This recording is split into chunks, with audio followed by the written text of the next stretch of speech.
1,000 kids who we need to receive a quality education.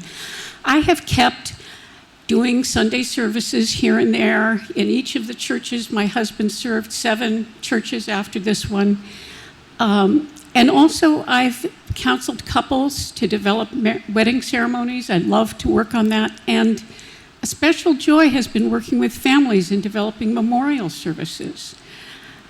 But through all this, I hadn't been serving as the minister of a church. So when I felt there was a need here, suddenly a welling up of desire came to me, and I thought, for a year, I could do this. And so I'm here. And it just has felt so right. But I wanted to look back to the moment when this church in 2011 ordained me. Jaron, can you? Here we are. Some of you will see the backs of your heads in this picture. And as we move on, I got a hakulei from Lester Stiefel, and you can see Lorraine there, you can see Catherine, Philip Morris is in the background. And for that ordination, I asked a Hawaiian artist to make me a kapa stole. And there are very few artists on Oahu who make kapa anymore, but I found one. And she was over in Waianae, and she'd never heard of a stole before. But I showed her a drawing of what it was, and she did it, and she stamped it with the vegetable dyes. And I wore this at my ordination, and many of you signed it.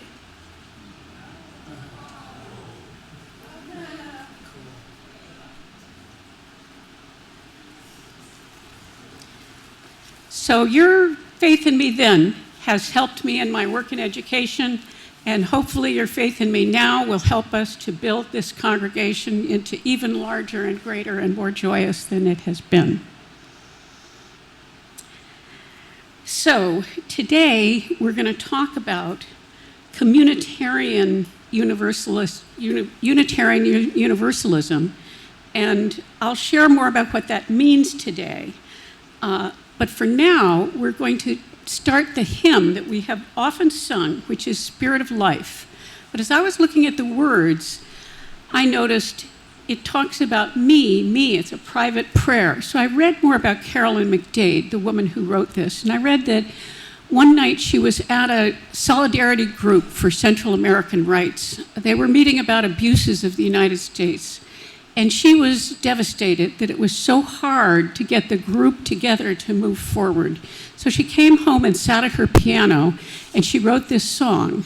And the song is really about committing to the joint struggle, but the individual committing to the joint struggle. I wrote a message to Carolyn and sent it to her publisher and asked her, could we change the word me to us? And I knew she might not want this, but I wrote it anyhow. I was surprised 2 days later, I got a message from her agent, and she said, I'll read it. Spirit of Life comes from a time when Carolyn's commitment to organizing was almost taking more than she could sustain. And it is how she wrote this and another song, I Pray I Can Stay in the Struggle. Perhaps you could invite your congregation to sing this song as a collective act of personal commitment. Let's do it. Oh,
That is my favorite hymn. I could have done all 4 verses, but that was nice, just enough to move the spirit in this sanctuary.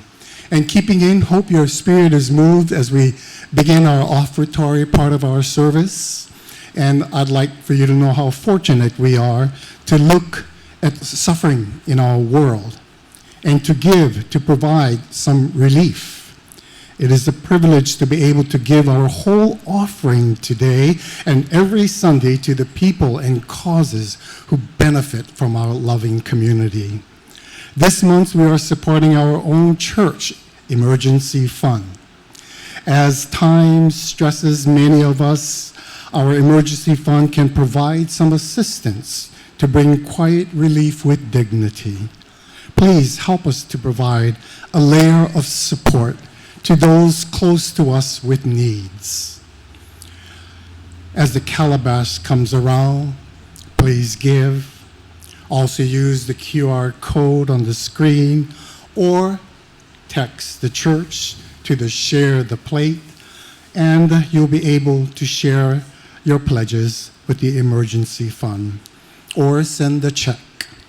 Let us give freely now and receive with great attitude and gratitude.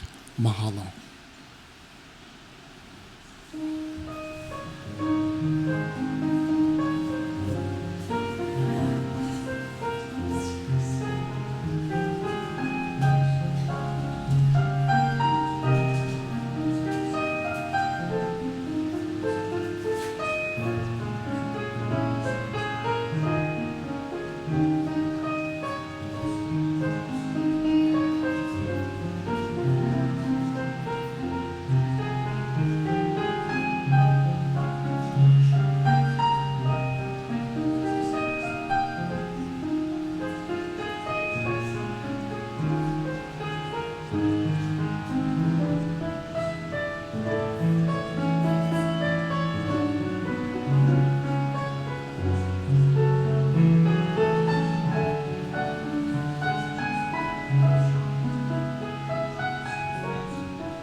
Your gifts help sustain the ministry of this church within these walls and without.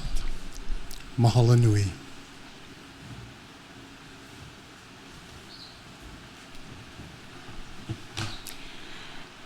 You've heard a longer than usual chalice lighting today, and then a longer than usual call to worship, and then an introduction to the hymn, and I don't want you to worry. These are all parts of the message that I'm going to give, and so the sermon or message is not going to be so long. Instead, it's going to tie together these pieces, so don't worry, don't worry. We are now going to hear from important communitarians throughout history, and we're going to do it in alphabetical, not chronological order, and I'm going to give a little bit of an intro about what each of these important people believed and their impact. And then you can see them up there in a minute, but then we are going to hear from these people in our very midst. First, Aristotle grounded his politics in the claim that human beings are naturally oriented toward life in community, and that the flourishing of each person depends on the flourishing of community, not on isolated self-sufficiency. Aristotle? Without friends, no one would choose to live, though he had all other goods. Man is by nature a social animal. An individual who is unsocial naturally, and not accidentally, is either beneath our notice or more than human. Martin Buber's classic work, I and Thou, reshaped Jewish and Christian theology by insisting that authentic faith is a mutual encounter with the eternal thou, mediated through concrete relationships in the world. Martin Buber. Spirit is not in the I, but between I and you. All real living is meeting. Confucius saw persons as fundamentally relational beings whose flourishing depends on fulfilling roles in family and society, prioritizing community and social harmony over Western-style individualism while still stressing personal moral cultivation. Confucius. To put the world in order, we must first put the nation in order. To put the nation in order, we must first put the family in order. To put the family in order, we must cultivate our personal life. We must first set our hearts right. Angela Davis consistently argues that genuine freedom and social change are collective projects, and she sharply criticizes the kind of individualism promoted by neoliberal capitalism. Angela Davis. We have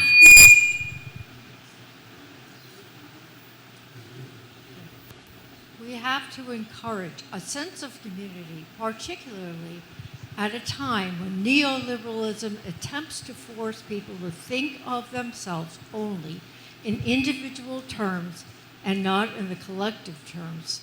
It is in collectivities that we find reservoirs of hope and optimism.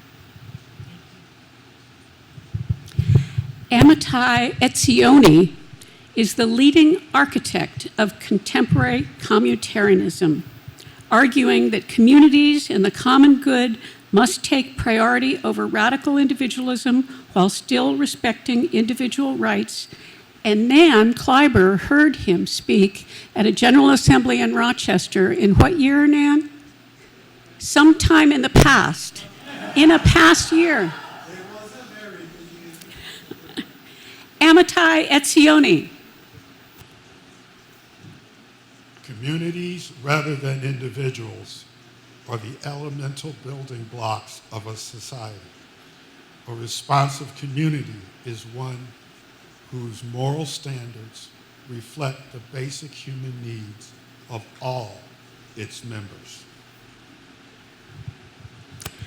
Wilma Mankiller embodies a deep communitarian vision rooted in Cherokee traditions of interdependence and collective responsibility rather than Western-style individualism. Wilma Mankiller. A whole, healthy Native community is a community that still has a sense of interdependence, a community where people trust their own thinking, where people believe in themselves, when people are able to define for themselves what they want for their community, and then have within the community the skills and the ability to make that a reality. Robert Putnam, how many of you remember a service that I did that had Robert Hutman at the core about a year ago? Yay, yay, thank you, thank you. Robert Putnam notes that the shift from we to I has damaged social cohesion, and a decline in social capital weakens democracy, health, and safety. Social capital refers to trust, shared norms, and networks of association that make it easier for people to cooperate for mutual benefits. Robert Putnam. Community connectedness is not just about warm, fuzzy tales of civic triumph. Social capital makes us smarter, healthier, safer, richer, and better able to govern a just and stable democracy. People divorced from community, occupation, and association are first and foremost among the supporters of extremism. Sacagewea was not just an interpreter and a guide. She was a translator of trust between worlds, a bridge between communities. Sacagewea. Everything I do is for my people. Gloria Steinem argues that humans need small supportive groups to tell the truth about their lives and to realize problems are systemic, not individual. Consciousness-raising groups and women's circles became a basic unit of organizing where shared stories became the basis for collective action. Gloria Steinem. Human beings are communal creatures, the paradigm of societies for most of human history. That is the circle, not the pyramid. That we are literally linked in a circle, including with nature as well as with other human beings. Charles Taylor critiques the liberal image of the unencumbered self, arguing that identity is dialogical. Who a person is depends on conversations and relationships with others and with shared cultural frameworks. People become themselves only within webs of interlocutions. Community is not an optional add-on, but constitutive of individuality. Charles Taylor. We do not become ourselves by standing alone. We become who we are through our relationships, our conversations, and the communities that gives our lives meaning. Mahalo to all of you communitarians.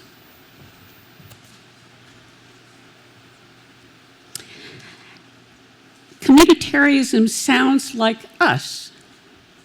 You use, with a social thrust, right?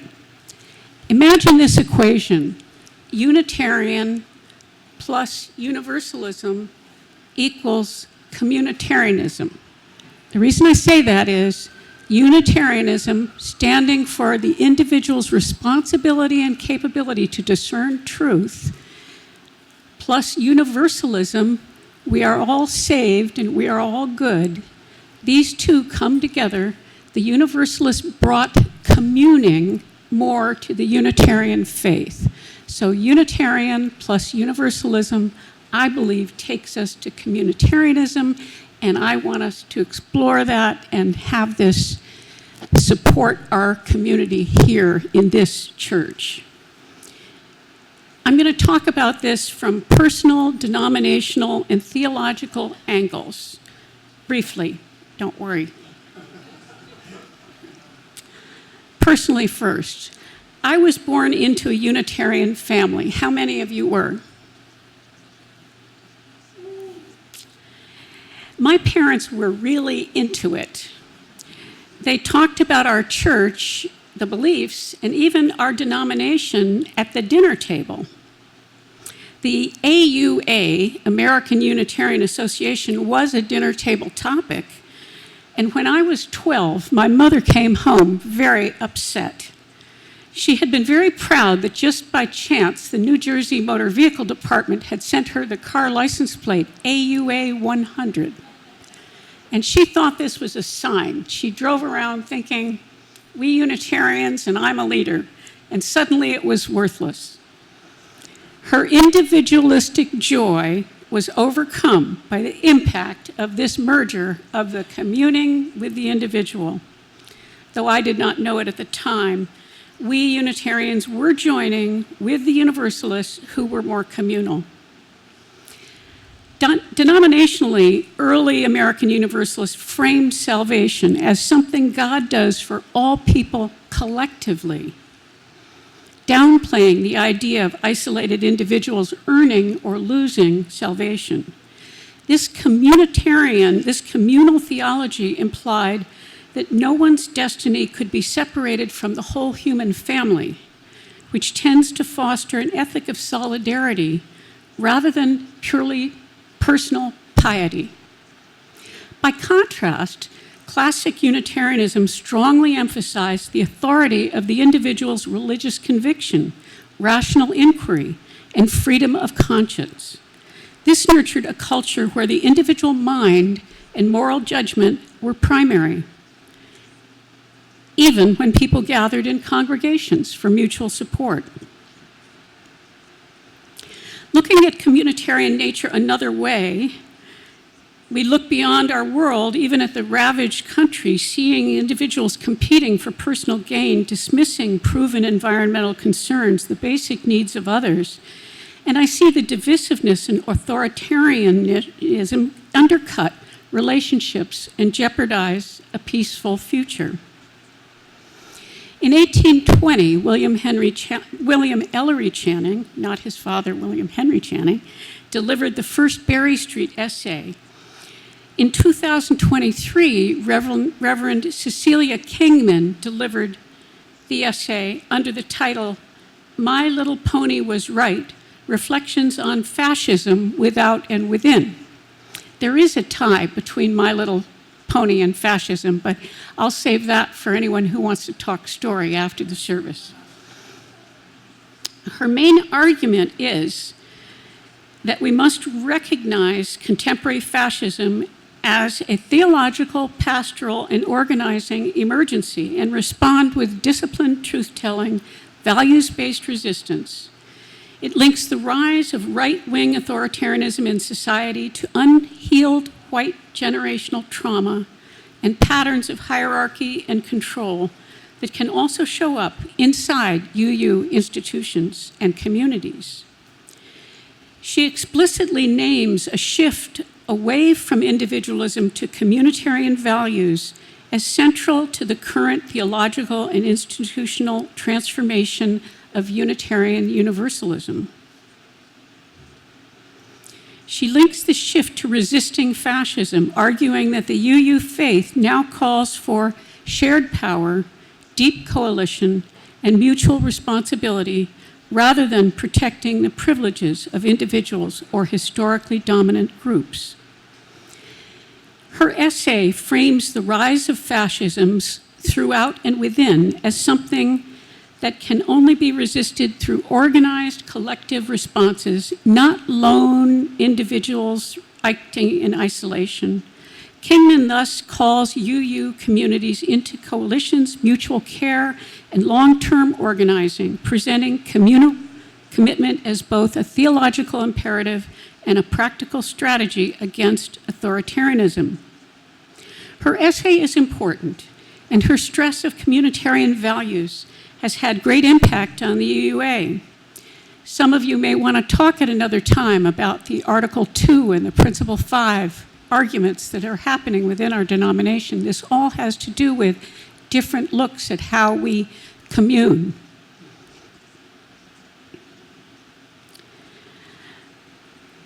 But I'd like to look at within, at a closer look than within our denomination. Let's look closer to home, deeper inside, to within our congregations, to within our personal relations, to within ourselves, to the deep theological impact of communitarian values. So, theologically, when I first read Martin Buber, he blew my mind. Did any of the rest of you encounter Martin Buber? His realization that we can experience the eternal vow, or simply the divine, in relation as we have others when we regard them as thou, not it. This book kept me up at night reading with a flashlight under my covers, and my mother would come by and think I had lost it. But here is why I found it so exciting, and I still find it so exciting. I'll give an example. When you and I speak with each other, if you came to speak to me because you wanted to get me to do something, you would be responding to me as an it. I am a part of your process to get something. This is a transaction.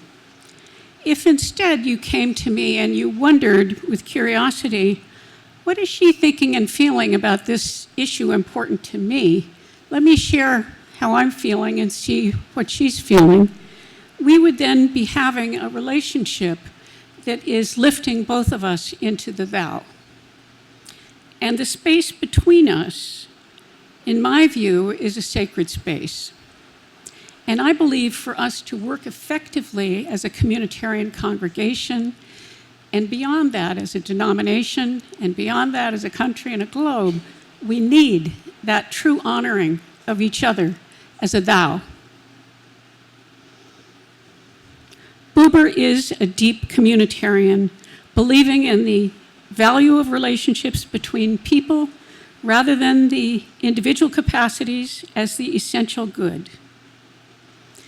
This personal and religious communitarian primacy of relations between people espoused by Buber, Confucius, and Taylor, married with the social communitarianism as expressed by Etzioni, Mankiller, and Putnam, together with the political communitarianism as expressed by Angela Davis, Aristotle, and Gloria Steinem, and the cultural communitarian from Sacagewea, could perhaps lead us to a communitarian approach that could exceed its impact over these past centuries. Imagine our impact on our community. Lately, I have been seeing a burgeoning of community and joy amongst us. The New Uwana Valley Thanksgiving service ran out of programs because more people attended than ever before in 64 years. And why was this? Marie was sending flyers and talking to organizations. Our choir came out, led by Thomas, accompanied by Sorka. A beautiful voice from all the choir filled the room, and you can see it on Facebook. We've got hundreds of plays of all of this. And there was Crystal reading with clarity and joy, The Peace Not Past Understanding by Reverend Gary Kowalski, which to me seemed to unite all the faiths' presence. This was a communitarian presence. It was beautiful, powerful, and good. We pulled it off. And then came Thanksgiving. There are a few of us here today, I think, because people are recovering from Thanksgiving. Who was here for Thanksgiving? A goodly number, a goodly number. Was it a good Thanksgiving? It was. And this is because of Nan Porterfield's steady and sure managing, and many of us helped. And Dan brought live music, and everyone brought great food. There were beautiful tables. Martina set these tables, even though she couldn't join in the meal. This is the spirit of communitarianism, and I believe it is sublime. Our community is growing. We are becoming communitarian. So, to underscore this, to deepen, cleanse, and enliven our community and ourselves, let's turn to Ho'oponopono. Morna Simeona morphed this ancient reconciliation practice from community reconciliation into individual practice, bringing our three-part self, the subconscious, conscious, and superconscious, into alignment for the goal. Ihaliakala Hugh Len, with his psychology PhD and decades of close work with Morna and with mental health facilities, simplified the practice to the four-phrase prayer: I'm sorry, please forgive me, thank you, I love you. With these simple phrases, we actually each, when we say them, assume 100% responsibility, which enables us to clean memories in ourselves that would otherwise show up as problems in the world. We're going to do the prayer, but I prefer to say mahalo instead of thank you, because mahalo carries with it, beyond the simple appreciation, respect and admiration and a sense of communal connection. I hope that small change is okay with you. I have found Ho'oponopono works individually, and it has brought me relief and joy. I hope saying it together may uplift us not only as individuals, but our relationships in this community. Please join in me when speaking the all parts that respond to the first parts I say. If we don't have, oh, here we go. If it disappeared, Darren says me. So we're going to be able to do it anyhow, don't worry. I'm going to say a first phrase, and then you're going to respond. Oh, we're back. Thank you. If I have failed to feel or honor the time and place you come from, the person you are now, I am sorry. If my past, my lack of knowledge in fields you know, keeps us from closeness, I am sorry. Our world is not safe and loving place we each and all deserve. I am sorry. If my thoughts, my words, my actions cause hurt or harm, please forgive me. I know I'm still growing, not yet fully knowing. Please forgive me. I wish for peace and love for us. Please forgive me. Your forgiveness lightens my cares. Mahalo. Your forgiveness fills my heart. Mahalo. Your being lights up our world. Mahalo. I feel it when I am with you. I love you. I feel it when I think of you. I love you. The space between us is filled with love. I love you. And now the hymn, Stand by Your Man, and know man stands for all of us, and darling stands for our beloved community.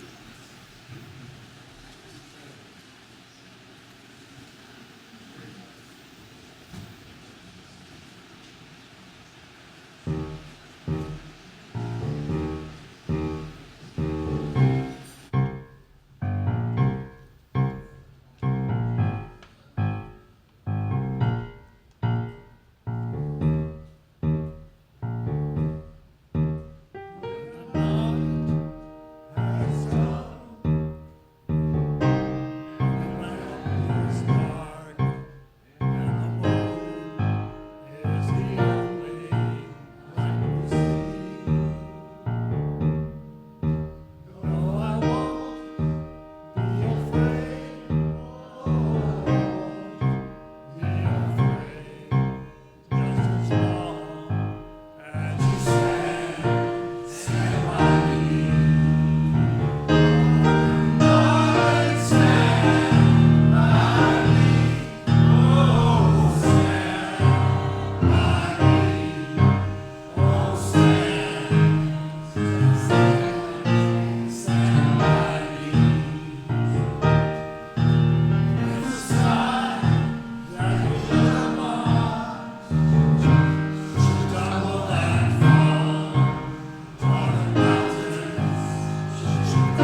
Jared, I see you.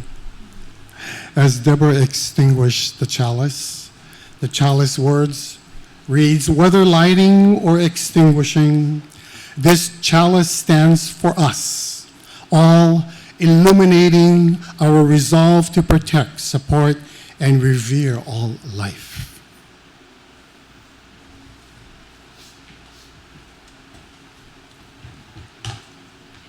First Unitarian Church of Honolulu, UU Honolulu, Unitarians of Hawaii, by any name is just as sweet. Let us be here for each other.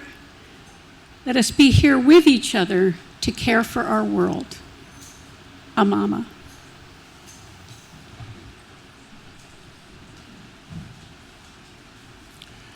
Before we sing the song of peace, I have a few announcements I would like to make. First of all, are you dealing with stress? Do you need solace, quiet time to gather your thoughts in meditation, in quietness?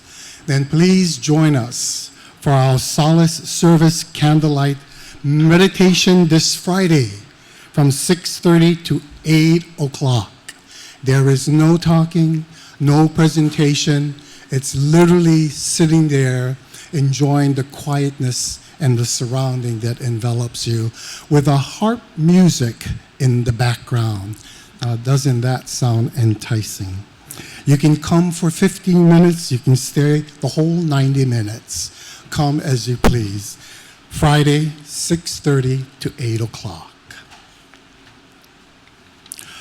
Also, there will be a gathering in the study of those who have served on the care team, those who are interested in serving in the care team.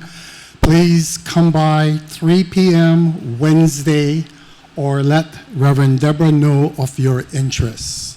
It's a great service. We're looking for people with energy and with the notion of wanting to care for one another. And after next week's service, we will hold a town hall. We have several items we'd like to discuss. Two of the topics could be possibly rearranging the sanctuary, maybe putting the piano. We haven't decided. We want your input on that. And we will hear about some options for gathering to advance our knowledge, thinking, and sharing of our UU faith and history. Please attend to share your thoughts. And we are starting to plan for Christmas Eve gathering. Did you notice the tree as you entered the sanctuary? Thank you, Nancy Schiltz. It was a job well done, and I'm sure the children were there to help her as well. Minister worship, Christmas Eve gathering, minister, worship associate, religious education leaders, and music team will be considering some wonderful plans for the evening. Please share your thoughts with any of us and in joining in the planning and the doing, if you will. And at this time, please ask before taking the hands of those to the side of you as we sing our song, our closing song. And Francine, come. Is this about the food bank? All right. Please welcome Francine. Thank you so precious. I appreciate that. First of all, today is the last day of donating to the food drive that we're doing for Pu'u Honua, and we have tons of stuff to bring out there, and Marie and I will be going out there this week to deliver. So that's one thing. The other thing is that I was told this morning that there is a whole box of these ornaments that we're not using here, and they will be out on the ledge here in case anybody wants to take some. And the ones that are left over we'll be bringing out to Y&I.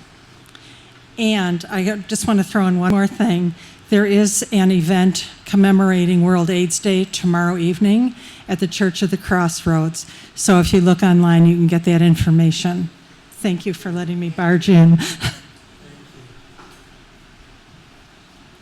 And those ornaments was donated by myself at $8 a crack at Long's Drug. So please, take home, hang it on your tree, and enjoy the beautiful and the colorfulness of those ornaments. At this time, please stand. Again, as before, reaching for the hands next to you. In our closing song of peace, Aloha Oe by Queen Liliu Okalani.